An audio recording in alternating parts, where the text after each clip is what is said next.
Hello students, hi, I am Roshan Bande. I welcome you all in Base Campus, a video lecture series thermodynamics हम पढ़ रहे थे 12वीं standard का physics Maharashtra state board की book से हम पढ़ रहे थे और जिसमें हमने थर्मोडायनेमिक्स में काफ़ी पोर्शन कवर किया हुआ है। आगे का पोर्शन आज हम देखेंगे, दैट इज़ थर्मोडायनेमिक प्रोसेस। लेकिन मैं आपको ये बता दूँ, ये जो मैं वीडियो बना रहा हूँ particularly thermodynamics, it's mostly theoretical portion, concepts भी है लेकिन काफ़ी थेरी है। और तो थ्योरी जब कवर कर रहे हैं तो काफ़ी स्टैटिक डेटा या फिर काफ़ी फैक्ट्स को हमको बोर्ड पे लिखना पड़ रहा है। तो मैं बहुत बड़े वीडियोस नहीं बना रहा हूँ, छोटे छोटे वीडियोस बना रहा हूँ ताकि आपको पढ़ते वक्त कन्वीनियंट रहे, इजीली पढ़ पाए और बहुत ज़्यादा बोर ना हो, है ना। बहुत बड़ा वीडियो थ्योरेटिकल डालूंगा तो यू माइट फील बोर्ड। तो ये थोड़ा सा समझिए, छोटे छोटे वीडियोज़ है लेकिन आपको उसको धीरे धीरे कवर कंप्लीट करना है। और ये जो भी क्वेश्चंस मैं आपको बना रहा हूँ, जो भी आपको पोर्शन में पढ़ा रहा हूँ, ये सभी इंपॉर्टेंट पोर्शन में से है। आज जो हम पढ़ रहे हैं that is thermodynamic process is also very important. तो इसमें जो चीज़ें है वो तो इसमें हम पढ़ेंगे what is thermodynamic process. So basically it's a process which converts the initial stage, है ना। Thermodynamic process is a complete process जो इनिशियल स्टेज को फाइनल स्टेज में कन्वर्ट करते हैं। इनिशियल स्टेट को फाइनल स्टेट में, मतलब जो इनिशियली था फाइनली कुछ हो जाए, उसको बोलेंगे थर्मोडायनेमिक प्रोसेस, ठीक है। तो ये प्रोसेस जो है रिजल्ट देती है, मतलब इनिशियल स्टेज को फाइनल स्टेज में कन्वर्ट करती है। हाँ, ड्यूरिंग दिस प्रोसेस बहुत सी चीज़ें हो सकती है या होती भी है। उसमें से एक चीज़ ऐसी है कि हीट हमको उस सिस्टम को देनी पड़ सकती है या उसमें से हीट निकालनी पड़ सकती है ताकि उसका स्टेट चेंज हो इनिशियल से फाइनल।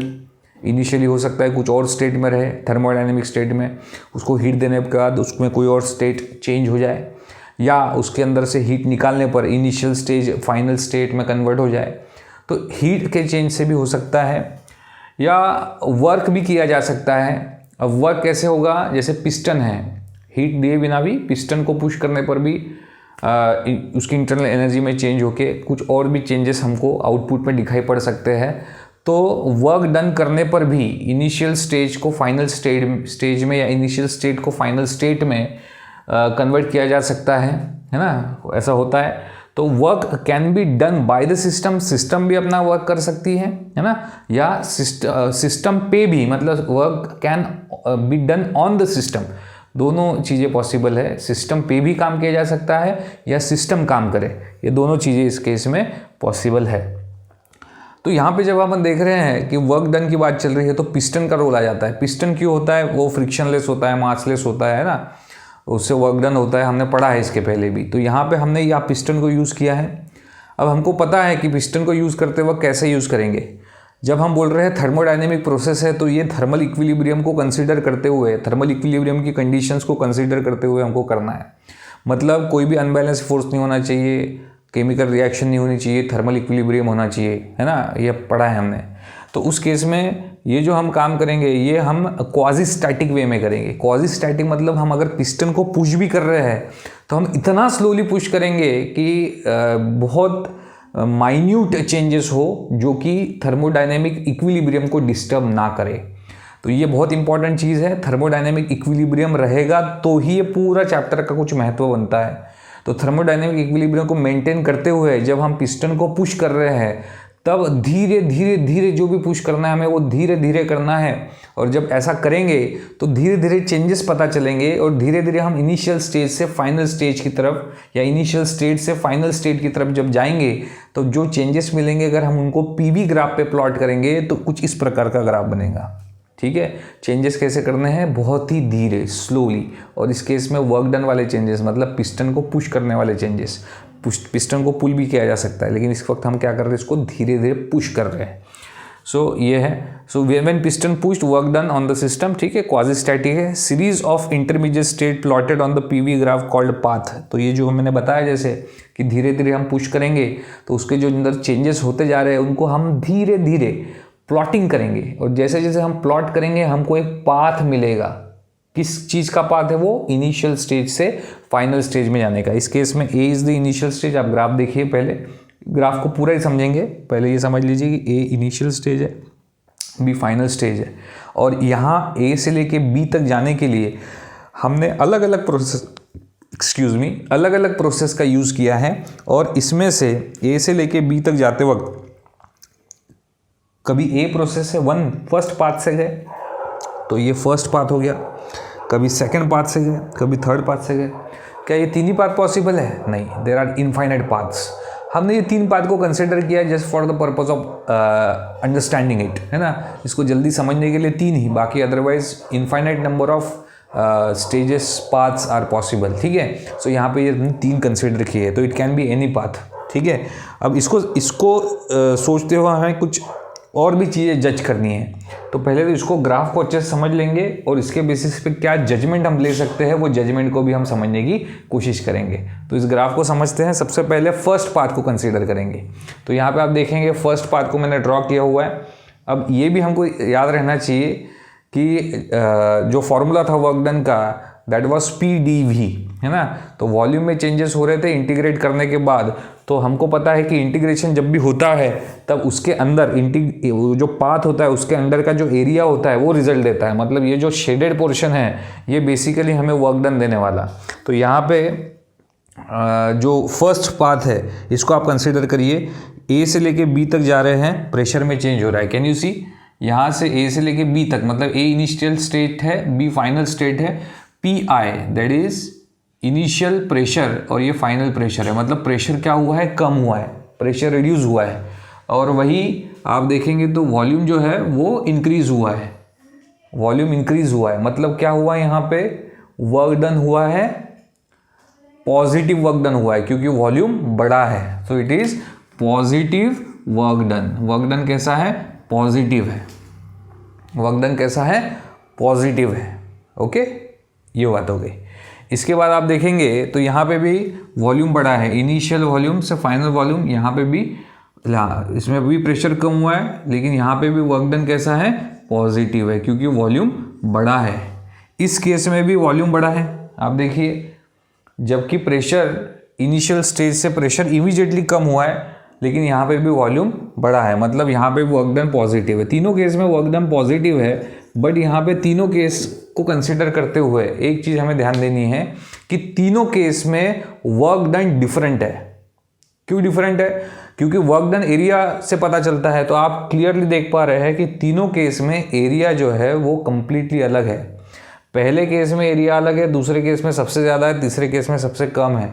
लेकिन ये भी चीज़ ऑब्जर्वेबल है कि पहली स्टेट और आखिरी स्टेट, मतलब इनिशियल स्टेट और फाइनल स्टेट सेम है, उसमें कोई चेंजेस नहीं हुए। मतलब यहाँ पे एक जजमेंट हम ये ले सकते हैं या हम अपना आइडिया यहाँ पे क्लियर कर सकते हैं कि चाहे इनिशियल स्टेज इन थर्मोडायनेमिक प्रोसेस, चाहे इनिशियल स्टेज और फाइनल स्टेज सेम हो इन ऑल द प्रोसेसेस, लेकिन वो किस तरीके से चेंज हुई है, किस तरीके से हम इनिशियल स्टेज से फाइनल स्टेज पे गए हैं, उसके ऊपर डिपेंड करता है कि वर्क डन क्या रहेगा। So work done does not depend upon the initial and final state, but it also depends on the path by which it has been achieved, that final stage is achieved। तो ये यहाँ पे बहुत important और समझने वाली बात है। तो क्या क्या हमने समझा, एकदम फास्ट अपन देख लेंगे एक बार।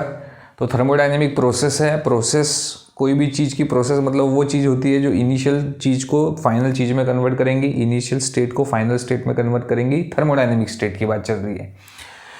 तो इस केस में हमको एक तो हीट प्रोवाइड करनी पड़ेगी या हीट लेनी पड़ेगी। तो हीट वाला कंसेप्ट जो है वो मैं आगे के लेक्चर्स में अभी अपलोड करूंगा, लेकिन अभी तो आपको समझना है कि वर्क डन वाले सिस्टम को हम अभी में समझ रहे हैं। तो हीट हमको एक तो प्रोवाइड करनी पड़ सकती है, हीट बाहर निकालनी पड़ सकती है इस केस में, तब जाके इनिशियल स्टेज से फाइनल स्टेट में जाएगा। वर्क डन भी सिस्टम पे भी वर्क डन किया जा सकता है, सिस्टम भी वर्क डन कर सकता है। लेकिन ये सब जो चारों चीज़ें जब होंगी तब आउटपुट जो है वो नेक्स्ट स्टेट ही रहने वाला है, मतलब फाइनल स्टेट ही रहने वाला है, इनिशियल से फाइनल। ठीक है, ये इस प्रोसेस इन चारों तरीके से हो सकता है। फिर यहाँ पे हमने जो पिस्टन का तरीका यूज़ किया है, इसमें पिस्टन को हमने बहुत स्लोली पुश किया है क्योंकि हमको क्वाजी स्टैटिक मैनर में इसको हैंडल करना है। क्यों? क्योंकि हमको थर्मल, मैकेनिकल एंड केमिकल ये तीनों इक्विलिब्रियम को मेंटेन करना है। इन शॉर्ट हमको थर्मोडायनेमिक इक्विलिब्रियम को मेंटेन करना है। अगर हम ऐसा कर पाएंगे तो ही हमारा ये एक्सपेरिमेंट सफल हो पाएगा। इसलिए हमने क्वाजी स्टैटिक वे में इसको हैंडल किया है। क्वाजी स्टैटिक वे में जब हैंडल कर रहे हैं तो हमको सीरीज ऑफ इंटरमीडिएट स्टेज मिलेंगी। धीरे धीरे जो हम चेंजेस करते जा रहे हैं, जैसे प्रेशर बढ़ाते भी जा रहे हैं या प्रेशर कम भी करते जा रहे हैं, तो हमको ये पता चल रहा है कि धीरे धीरे चेंजेस मिलेंगे। और आप you can see the changes, ठीक है, you can see the changes, जो चेंजेस को हमने प्लॉट किया है। तो यहाँ पे 3 हमने ग्राफ पाथ बताए, पाथ इनफाइनाइट हो सकते हैं। इसमें से हमने ये पहला पाथ चूज़ किया है, ए से ले बी तक जाने वाला, और इसमें आप क्लियरली देख पाएंगे जो शेडेड पोर्शन है वो आपको वर्क डन देगा। तो ए से लेके बी तक के हमको वर्क डन मिला। प्रेशर कम हुआ है लेकिन वॉल्यूम बढ़ा है, इसलिए पॉजिटिव वर्क डन है। प्रेशर यहाँ पे भी कम हुआ है लेकिन वॉल्यूम बढ़ा है, ठीक है, तो इसमें भी पॉजिटिव वर्क डन है और इसमें भी पॉजिटिव, तीनों स्टेज में पॉजिटिव वर्क डन है। बट यहाँ पे ध्यान देने वाली ये बात है, तीनों स्टेज का वर्क डन या तीनों डायग्राम में जो वर्क डन है वो डिफरेंट है, क्योंकि वर्क डन एरिया से मिलता है इस केस में, लेकिन एरिया तीनों में डिफरेंट है। इसका रीज़न ये है कि पाथ अलग है। मतलब work done depends upon the path covered in the process of achieving the final state from initial state. तो ये भी यहाँ पे ध्यान देने वाली बात है कि वर्क डन जो है वो डिपेंड नहीं करता कि इनिशियल और फाइनल क्या था, वो डिपेंड करता है किस तरीके से इनिशियल से फाइनल पे गए हैं, है ना। The path also matters. Video अगर समझ में आया है, क्या बता रहा हूँ मैं, समझ में आ रहा है तो please like, share and subscribe करिए। नहीं समझ में आ रहा है तो डिसलाइक करिए, कोई प्रॉब्लम नहीं है। एंड मेरे से कम्युनिकेट करना है कमेंट से या फिर टेलीग्राम से। मेरे से फ़ोन पे बात करनी है तो इफ़ यू कैन, आप कमेंट करेंगे तो मैं शेयर करता हूँ कुछ तरीका जिससे हम मेरे से डायरेक्टली कम्युनिकेट कर पाएंगे। कोई भी डिफ़िकल्टी है तो भी पूछिए, कोई क्वेरीज़ है या कोई सजेशंस है तो भी मुझको बताइए, ठीक है। तो मिलते हैं नेक्स्ट लेक्चर में इसी के आगे के पोर्शन के साथ, तब तक के लिए बाय।